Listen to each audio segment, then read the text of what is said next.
Who is Mr. Jorah Mamdani? Jorah Mamdani அப்படிங்கிறவர் ஒரு 34-year-old politician. So democratic பார்ட்டியில் இருந்துட்டு இருக்காரு. அவர் ஆல்ரெடி நிறைய ஃபினான்ஷியல் அட்வைஸாக இருந்திருக்காரு. நிறைய போராட்டங்கள், மக்களுக்கு எதிரான போராட்டங்கள் நிறைய மக்களோட சேர்ந்து போராடி இருக்காரு. ஸோ அவர் ஒன்றும் ஒரே நாளில் மேயர் ஆகல. அவருடைய பொலிட்டிக்கல் ஸ்ட்ரகிள் அப்படிங்கிறது ரொம்ப பெரிய ஒரு ஸ்டோரி.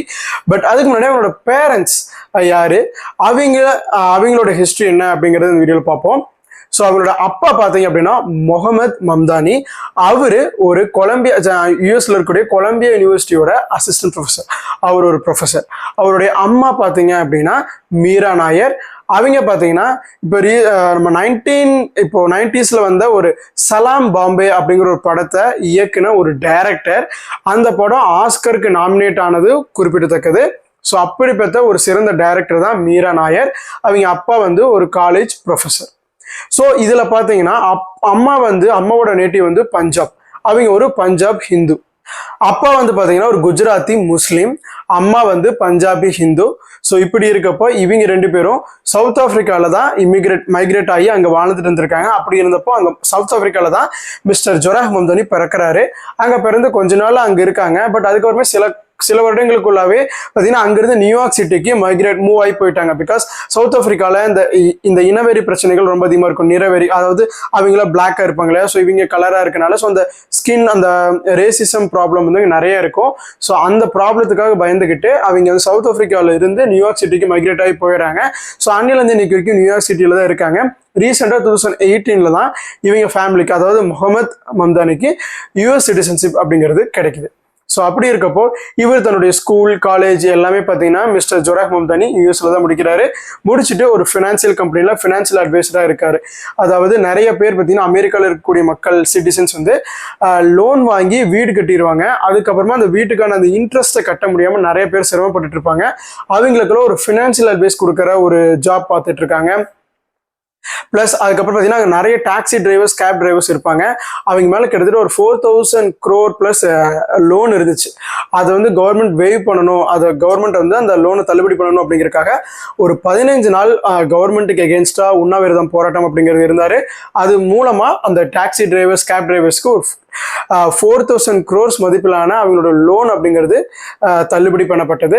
ஸோ அதுக்கப்புறம் நிறைய விதத்துல கவர்மெண்ட்டுக்கு சப்போர்ட், மக்களுக்கு சப்போர்ட் பண்ற விதத்துல நிறைய கம்பெயின்ஸ், நிறைய போராட்டங்கள், நிறைய ப்ரொடெஸ்ட் எல்லாத்துலயுமே அவர் ஈடுபட்டு அவருடைய ஃபுல் சப்போர்ட் அப்படிங்கிறத அவர் கொடுத்திருக்காரு. இப்படி இருக்கப்பதான் இப்போ நடந்த நியூயார்க்கோட மேயர் சிட்டி எலெக்ஷன்ல வின் பண்ணியிருக்காரு. அது ஏன் ரொம்ப பெரிய விஷயம் அப்படின்னா, after a very long time 1960ஸ்க்கு அப்புறமா அதிகப்படியான ஓட்டர்ஸ், அதாவது வாக்காளர்கள் வாக்களித்த ஒரு எலெக்ஷன் அப்படிங்கிறது இந்த நியூயார்க் சிட்டியோட மேயர் எலெக்ஷன். அதுல கிட்டத்தட்ட 20 லட்சம் பேர் ஓட்டு போட்டிருக்காங்க அப்படின்னா கிட்டத்தட்ட 10 லட்சத்துக்கும் மேல ஒரு ஓட்டு இவர் ஒருத்தரே வாங்கியிருக்காரு. ஸோ ஒரு மிகப்பெரிய மெஜாரிட்டி. பிளஸ் இவர் ஒரு முஸ்லீம், பிளஸ் இவர் ஒரு young, he's just 34 years old. So ஒரு young and Muslim and socialist person. So அவரு இப்போ ஒரு நியூயார்க் சிட்டியோட மேயரா செலக்ட் ஆயிருக்கிறது ஒரு மிகப்பெரிய விஷயமா பார்க்கப்படுது. காரணம், ட்ரம்ப்புக்கு இவரை பிடிக்கவே பிடிக்காதுன்னு சொல்லலாம். எப்போ இவர் ஒரு மேயர் கேண்டிடேட்னு தெரிய வந்துச்சோ அன்னிலிருந்து பார்த்தீங்கன்னா ட்ரம்ப் இவரை பற்றின நிறைய நெகட்டிவான விஷயங்கள், அவர் இது சரியில்லை, அவர் அதை பண்ண மாட்டார், he is not capable, he is not efficient அப்படின்னு சொல்லிட்டு நிறைய ஒரு குற்றச்சாட்டுகளை வச்சுட்டே இருந்தாரு. அதுக்கு ஒரு படியெல்லாம் மேலே போய் இவர் ஜெயிச்சார் அப்படின்னா நியூயார்க் சிட்டிக்கு வரக்கூடிய ஃபண்ட்ஸையே நாங்கள் ஸ்டாப் பண்ணி வச்சிருவோம், அதாவது ஃபெடரல் கவர்மெண்ட்லேருந்து அவங்களுக்கு வரக்கூடிய ஃபண்டிங்கை நாங்கள் ஸ்டாப் பண்ணிடுவோம்லாம் பயமுறுத்தினாரு. பட் என்னதான் அவர் எவ்வளோ சேலஞ்சஸ் அவர் கொடுத்தாலும் அது எல்லாத்தையும் மீறி மக்கள் ஓட்டு போட்டு இன்னைக்கு மிஸ்டர் ஜொராஹ் மம்தானியை ஒரு மேயரா செலக்ட் பண்ணியிருக்காங்க அப்படின்னு நினைக்கிறப்போ மக்களுடைய எதிர்ப்பு ட்ரம்ப் அட்மினிஸ்ட்ரேஷனுக்கு அகேன்ஸ்டா எவ்வளவு இருக்கு அப்படிங்கிறது தெரியுது. பிகாஸ் யூஎஸ் பொறுத்த வரைக்கும் 2 பார்ட்டி தான், ரிபப்ளிகன் பார்ட்டி, டெமோக்ராட்டிக் பார்ட்டி. அதுல ட்ரம்ப் பார்த்தீங்கன்னா ரிபப்ளிகன் பார்ட்டியை சேர்ந்தவர். ஸோ அவங்க தான் மத்தியில சென்ட்ரலா ஆட்சியில் இருக்காங்க. இப்போ ஸ்டேட்ஸ்ல நடந்த எலெக்ஷன்ல இப்போ ஜெயிச்ச மிஸ்டர் ஜொராஹ் மம்தானி பார்த்தீங்கன்னா ஒரு டெமோக்ராட்டிக் பார்ட்டியை சேர்ந்தவர். ஸோ இப்படி அவருக்கு எகேன்ஸ்டா இருக்கக்கூடிய அப்போசிஷன் பார்ட்டியோட ஒரு கேண்டிடேட். அவர் ஒரு மேஜர் நியூயார்க் சிட்டி அப்படிங்கிறது யூஎஸ்ல ஒரு மிகப்பெரிய ஒரு எக்கனாமிக்கலாவும் பிசினஸ் வேல்யூ ரொம்ப ஒரு முக்கியத்துவமான ஒரு நகரம். ஸோ அந்த நகரத்தோட ஒரு மேயர் இப்போ அவருக்கு ஆப்போசிஷன் பார்ட்டியிலிருந்து ஜெயிச்சது அப்படிங்கிறது ட்ரம்ப் அட்மினிஸ்ட்ரேஷனுக்கு ஒரு மிகப்பெரிய பின்னடைவை தான் பார்க்கப்படுது. அது மட்டும் இல்லாமல் இப்போ ரீசெண்டாக நடந்து முடிஞ்ச வெனிசுவா அண்ட் நியூ ஜெர்சியில் நடந்த கவர்னர் எலெக்ஷன்ஸ்லுமே பார்த்தீங்கன்னா இப்போ இந்த டெமோக்ராட்டிக் பார்ட்டியை சேர்ந்த கேண்டிடேட்ஸ் தான் வின் பண்ணியிருக்காங்க. ட்ரம்ப் அட்மினிஸ்ட்ரேஷனுக்கு மேலே மக்களுக்கு இருந்த நம்பிக்கை இல்லை, மக்களுடைய அந்த எதிர்ப்பு அப்படிங்கிறது இந்த எலெக்ஷன் மூலமாக தெரிவிச்சுட்டு இருக்காங்க அப்படிங்கிறது சொல்கிறாங்க. ப்ளஸ் 2026 மிட் எலெக்ஷன்ஸ், பார்லிமெண்ட் எலெக்ஷன்ஸும் வரப்போகுது.